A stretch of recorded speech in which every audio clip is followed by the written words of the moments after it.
So, I wanted to say something about this movie, I Could Only Imagine. It really spoke to me because it took me inside the process of songwriting. It made me laugh and cry. I didn't want the little boy to suffer abuse, and I didn't want his mother to suffer either. And I didn't want his father to die. But that's exactly what happened. I praise God that his father came to the Lord before he died.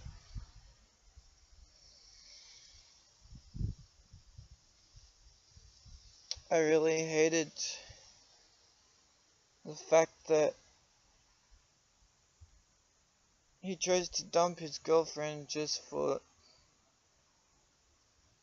the crime of telling their friends that she had a friend who needed praying for because he was always wearing a mask. I can relate to that because I do that myself a lot. In the past, I would wear a smile on my face and pretend that everything was okay, when inside I'm the complete opposite of fine.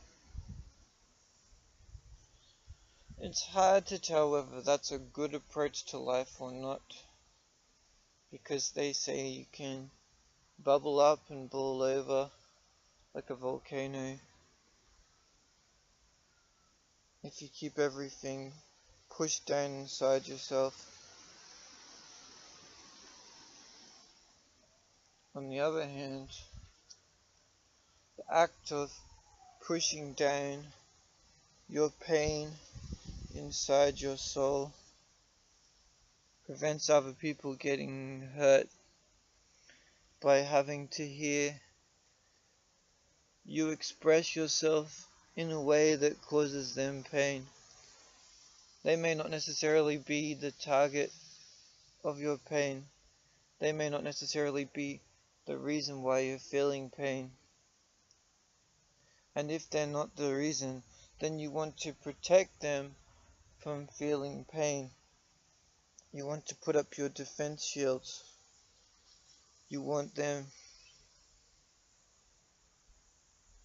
to have a pleasant experience when they're hanging out with you. This movie was a confirmation or a backup of what our pastor's wife was preaching about on Sunday, talking about forgiveness.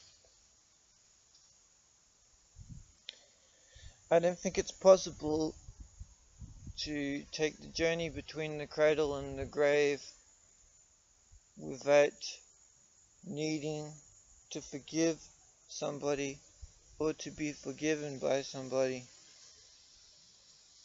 All of us have fallen short of the glory of God. All of us are capable of wrongdoing. God gave all of us a conscience. He helps us to discern the difference between right and wrong. Some of us may choose to ignore our conscience, but it never goes away. It's always a part of us. The purpose for a conscience is to assist us in glorifying our Creator with our thoughts, our speech, our actions, and our inaction. There are sins of omission, what we don't do, and then there are sins of commission, what we do. And sometimes omission is a virtue.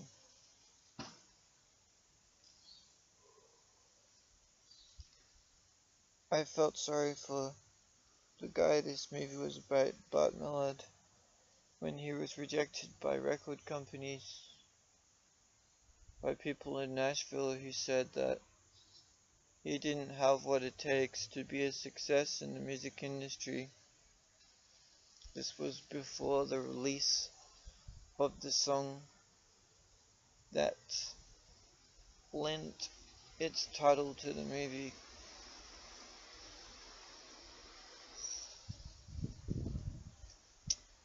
I was happy that Bart managed to make things right with his father Arthur before his father passed on and entered into heaven. I was also happy that he got married to his childhood sweetheart, Shannon, who he met at youth camp.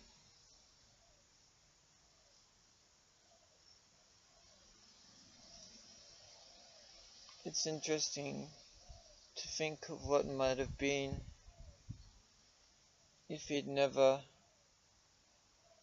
had gotten injured when he was playing college football and he wound up in a wheelchair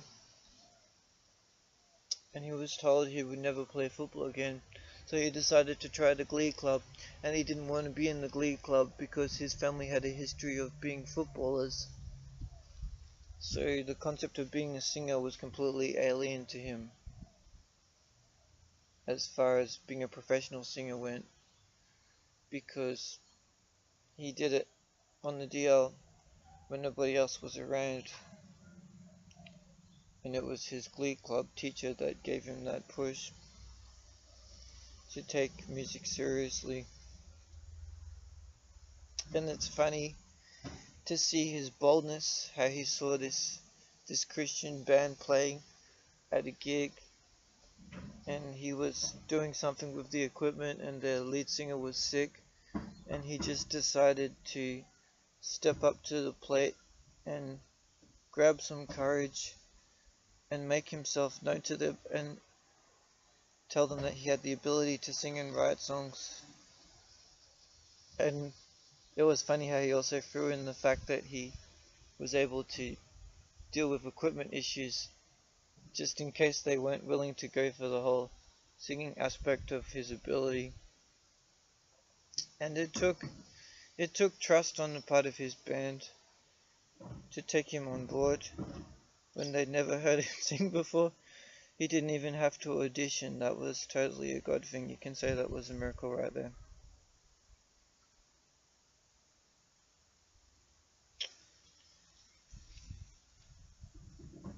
I want to say that he's from Greenville in South Carolina just because I've got friends there, so it'll probably make them proud that he's like a hometown hero to them.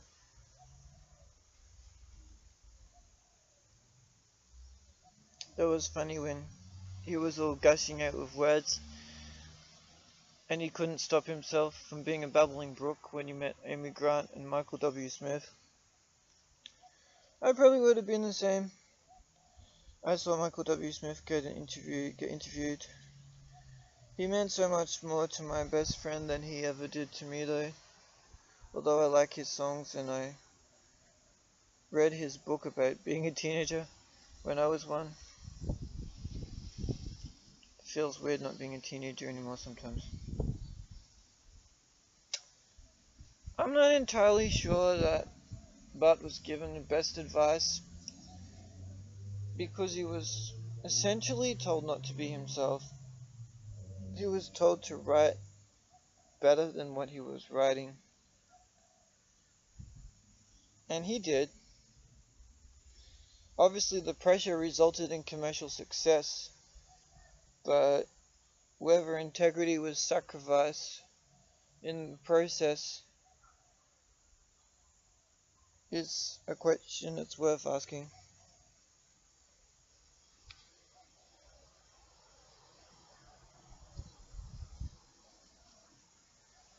It's awesome that he was able to write the most commercially successful Christian song of all time.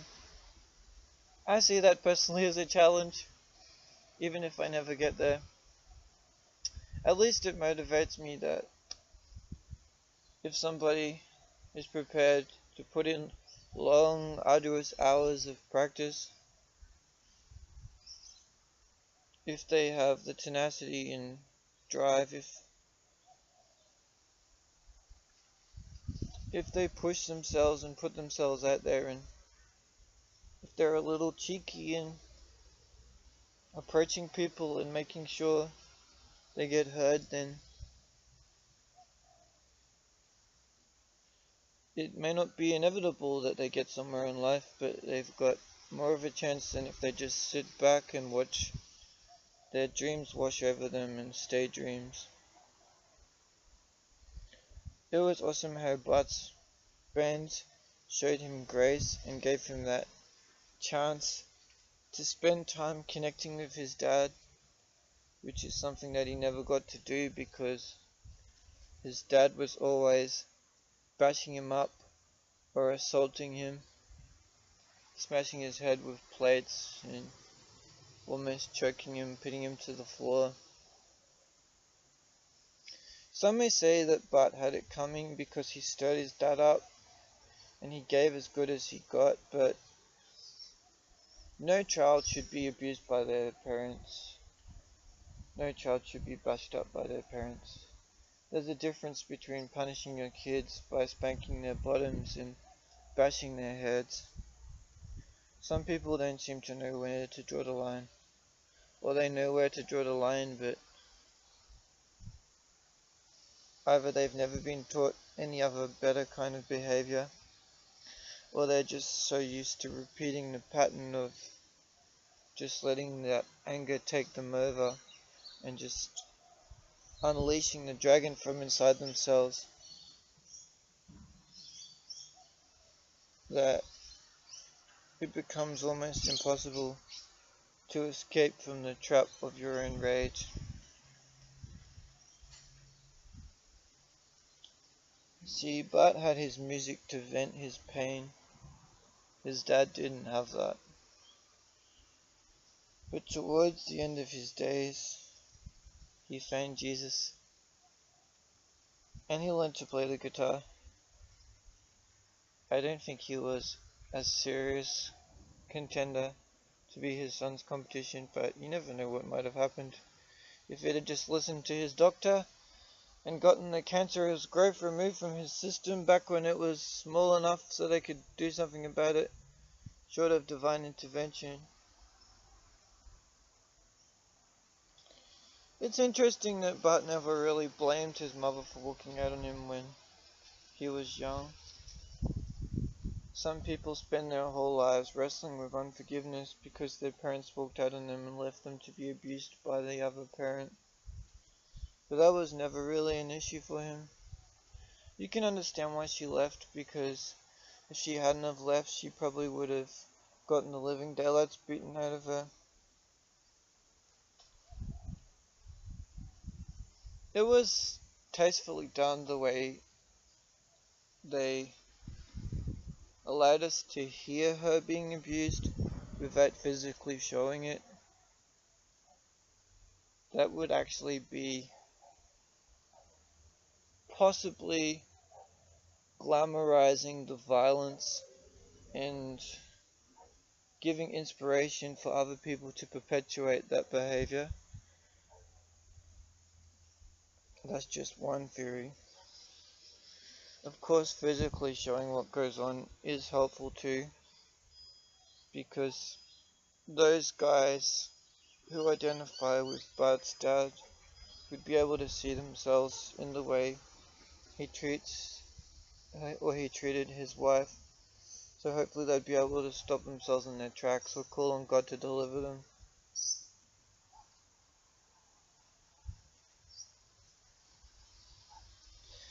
It's such a tricky thing for people who write songs or poems who are Christians to write in a way that's true to themselves without compromising their faith, and knowing how much of your faith to put into what you write and how much to not leave out, but how much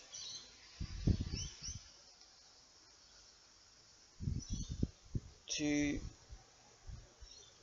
just be obtained by subterfuge or on a subconscious level, or how much to just leave to the interpretation of the listener or reader.